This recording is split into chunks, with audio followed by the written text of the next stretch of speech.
Nilalagay tayo guys ng toppings. Kailangan ko maglagay ng toppings. Kasi kapag nagbibilig ako, maraming mga tilamsik.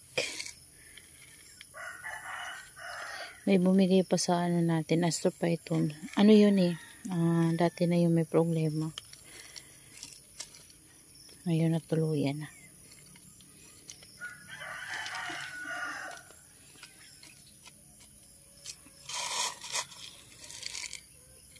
Lagyan ko lang to.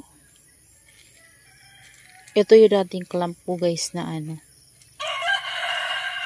Astro. Yung magkakadikit sila.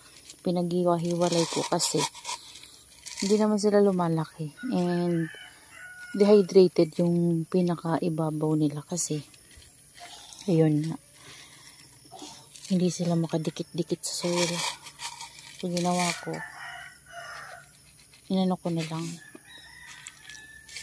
tinanggal ko na lang sila sa pagkakadikit. Ayan.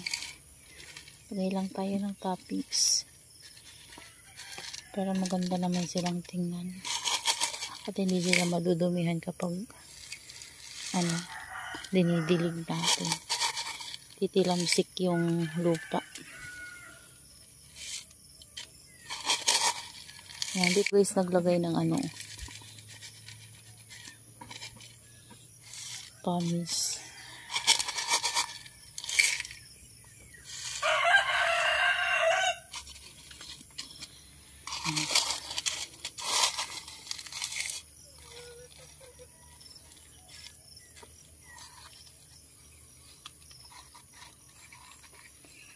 Medyo mahirap na maglagay ng pumice kapag ganito.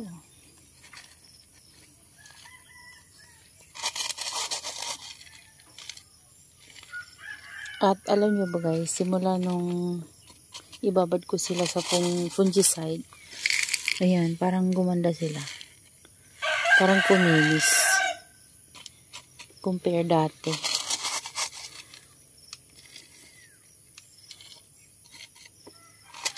Kasi dati ano eh, ang dungis nila eh. So yan diba, kinuskusan ko yan siya. Then ayan, okay na sila ngayon.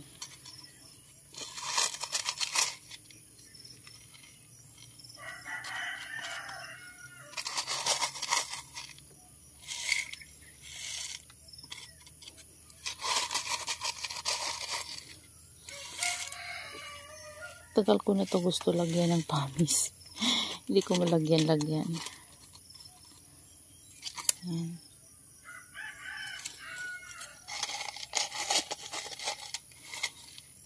Medyo nahihirapan na tayo guys.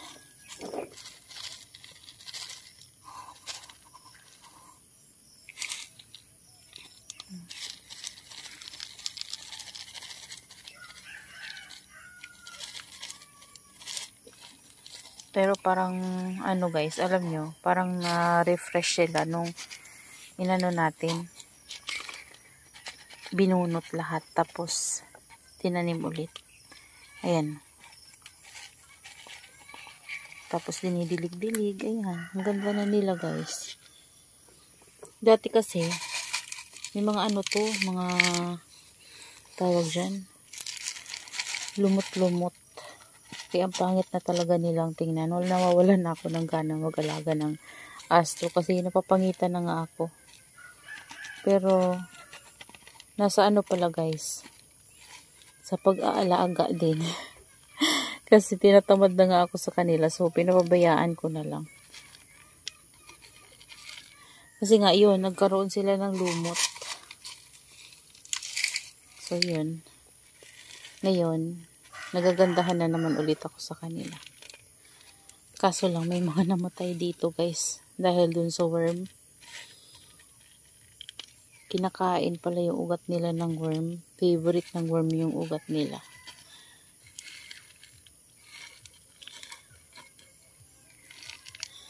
Yan. Didiligan ko to sila guys para malinisan yung pumice.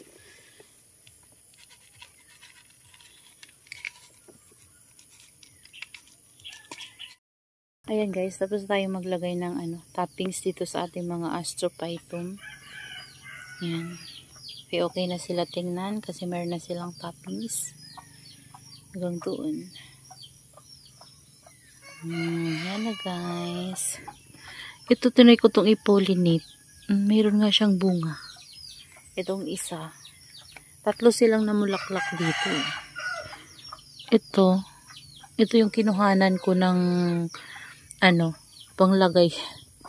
Ito din nilagyan ko. Galing dito. Ayan, meron na guys. Meron na to oh. Tsaka ito. Ito wala pala. Ito.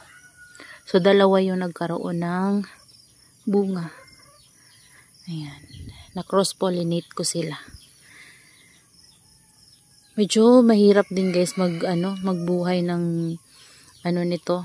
Madali siyang mabuhay from seeds. Pero, kapag lumalaki sila, napakatagal, pag hindi nyo maalagaan. Kailangan maalagaan nyo guys ng maayos para mapalaki nyo. Habang lumalaki kasi siya, ayaw niya ng sobrang tubig, ayaw niya ng sobrang natutuyuan siya, ayaw niyang lagi pala siyang tuyo. So, gusto niya laging ma-moist yung kanyang soil. Pag nasobran nyo ng water na bubulok. Ayan. Dito may mga babies to guys. So, galing yan dito. Sana ba? Ayun. Yan, galing siya. Na-pollinate ko yan siya before. So, sana mabuhay natin. Didiligin ko to guys para ma-wash siya and na rin, dilig na rin sa kanila. Medyo basa to kasi nisprayan ko siya ng water kahapon.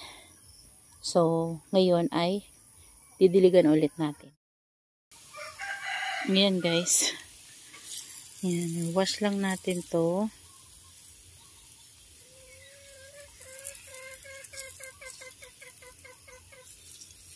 Alam nyo guys, pwede sila sa rain or shine pero dapat stable na stable sila bago nyo ilagay sa rain or shine para hindi magka-problema. Kaso lang, ang problema ko lang dito guys sa astrophytum, base sa experience ko sa kanila, nagkakaroon sila ng lumot. Na yan, yan mga balbon nila, nagkakaroon ng lumot, tas nagkakaroon sila ng sakit na ganyan. Yan, mga ganyan sila, diba? Kaya, nawalan ako ng gana sa kanila. Dito ko padaanin sa net guys, para hindi yung, ayan.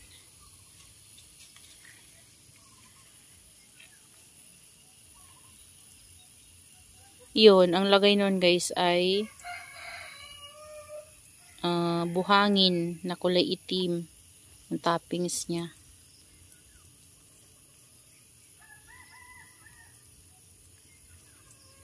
Ayan. Kailangan lang natin yung diligin.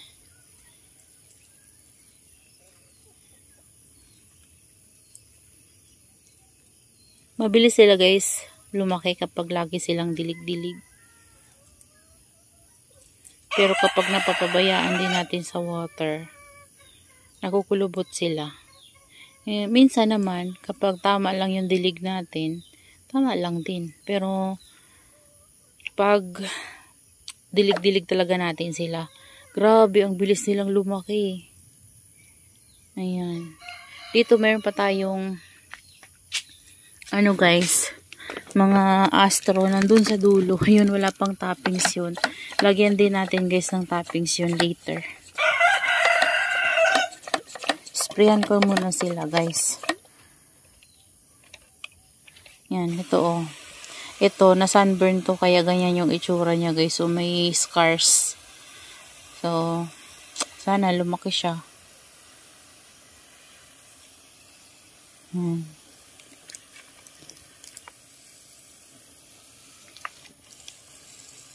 Ito nalagyan ko, kunti na lang. Kunti na lang yung ko guys pamis.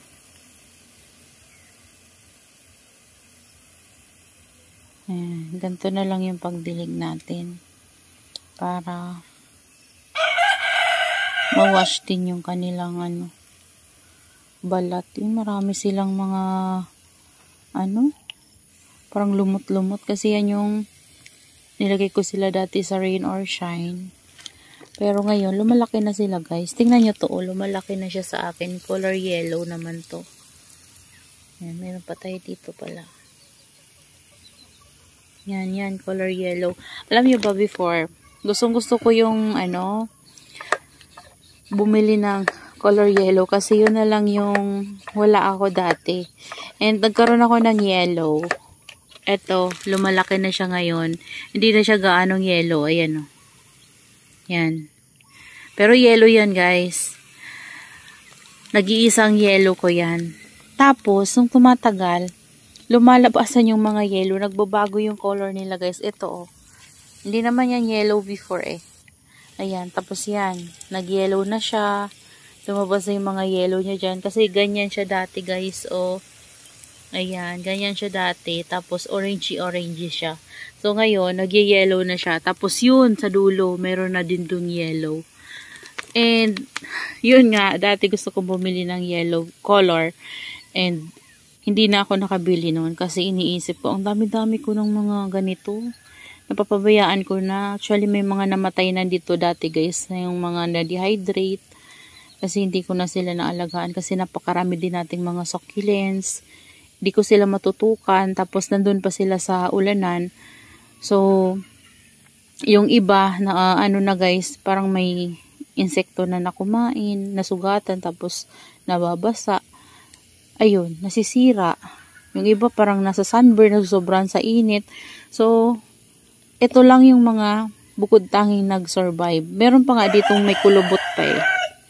Yan, kasi yung iba nasisira yung ugat. So, ayun. Kaya naisip ko, wag na lang bumili. So, ngayon, buti na lang may mga lumabas na mga yellow color na guys. Ito nga oh, ang pangit lang nito dati guys. Tingnan nyo to. Pangit lang yan dati. Kung titingnan nyo yan guys ng maigi. Ang pangit lang yan guys. Tapos, nayaan ko lang siya. Nagsihabaan yung mga spine niya. And, ganito talaga yung spine niya guys. Medyo mahaba. So, ngayon, mas mahaba na. Tingnan nyo yung spine. Ayan.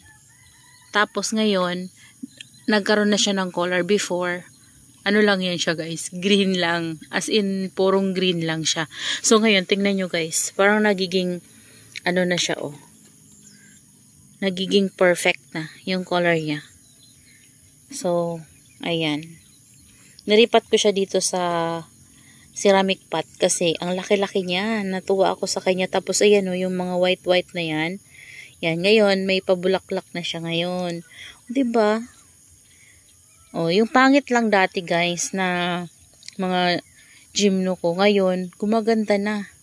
Ayan, ito pangit lang to dati. O, tingnan nyo ngayon guys. O, lalaki ng spine nito o. Maikli na malalaki yung spine. Ito naman, manipis yung spine. Pero maganda yung color niya dito banda. Ayan. Diba guys? Ito, sobrang laki na nito guys. Oh. Yan oh. Laki na niya. Yan. Di ko na alam yung mga tawag dito. May LB tawag dito. Ito ata guys yung tinatawag nilang LB. Not sure pero ayan. And ito, natutuwa ako kasi meron siyang one spine lang. Ayan o. Hindi ko alam kung anong ibig sabihin ng one spine lang. Kasi yung iba, karamihan ganito. Ayan o, ganyan yung mga spine nila. O, diba? Ganyan. So, ito, one spine lang siya. Meron pa to iba guys, mga one spine lang. And yung iba, ang gaganda talaga ng spine nila. Ang tawag dyan, ang hahaba. Lalo na yung mga bagong tubo. Ayan, ito, yellow to guys, oh. Tapos dun banda sa dulo, lumalaki na rin. Ito maganda din to, oh. Ayan. So, marami silang magaganda dito. Ayan guys, ayan lang guys yung ma-share ko sa inyo today. Ayan. Kailangan ko lang pagtuunan ng pansin itong ating mga gymno at astrophytum kasi napapabayaan ko talaga sila guys.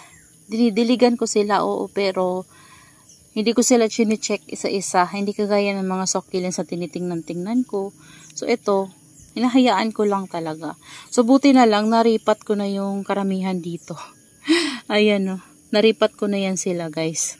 Inunti-unti ko yan sila dati bago ko na-ripat mga astrophytum natin. Kasi, di ba, binunot natin yun at binabad sa fungicide. So, bago yun, ito talaga, inisa-isa ko talaga to guys, iripat. Kaya kung mapapansin nyo, yung iba walang mga toppings. Yan yung mga nahuli ko guys na iripat. Ayan, yung iba ang gaganda talaga ng color, nandun sa dulo. Puntahan natin guys, para mas makita nyo. Ito na yung malalaki kong astrophytum guys. Ayan, si Mirio, ayan. Ito maliit lang to dati. Lumaki na lang siya sa akin. Ayan o. Lumaki na lang yan sila sa akin guys, yung mga Mirio na yan. Pero hindi yan ganyan talaga kalalaki dati. Maliliit lang yan before guys. So, dito, meron ditong pangit. Ayan, green lang siya. Parang ganyan yung sinasabi ko sa inyo kanina. So, ito ganun din. Ayan. Kasi nabili ko to guys, parang mga set-set ata yun. Tapos parang may binigay sa akin na freebie. Yun, pangit lang siya. Pero ngayon, nakikita ko guys, may mga improvement naman sila. Kung hindi sa mother, sa baby sila guys, bumabawi. Ayan, ito oh. Parang naalala ko, ito freebie lang to sa akin guys. Ayan. Pero tingnan nyo guys, ang ganda ng ano nito oh. Di ko alam yung mga pangalan ng astro kasi meron ding yung mga pangalan ng gymno or meron mga hybrid, diba? Sa ngayon, maraming lumalabas na hybrid nakikita ko pero hindi na kasi ako guys bumibili. So, eto, yung parang mga ganito, di ko alam kung may name ba to or what. Ang alam ko lang dito si tricolor, tapos this one, nakalimutan ko na tuloy. Basta, ito, meron tong name, tsaka ito. Yan, may mga propagation ako sa kanila. Ayan, no. Yan yung pinakita ko sa inyo before. Ito, si tricolor to, guys. Ayan. Yan, galing yan dito. So, marami-rami na sila. Diligin natin, guys. Yung ano naman, guys, yung mga melo ko naman, ayan, okay naman sila. So, yun. Ito yung yellow na sinasabi ko sa inyo, guys. Oh, yan, lumabas din na yellow. Ito, unti-unti lumalabas din yung pagka-yellow niya. Ayan. So, yun lang, guys. That's all for today's video. Yan, I hope you enjoy watching. And see you on my next vlog. Happy gardening, everyone. Itong ganda ng color kay so red na red. Diligin natin. Dami ng babies. Alam nyo, guys, nabili ko yan. Hindi naman yan sila ganyan. Parang maliliit pa nga yan dati, tapos wala pang mga babies. Pero ngayon, ayan, mga mother na sila. Kaya, hindi na ako bumibili kasi dyan ako sa kanila kumukuha ng pang-propagate para mas mapadami ko sila. Ayan. Ganda, oh.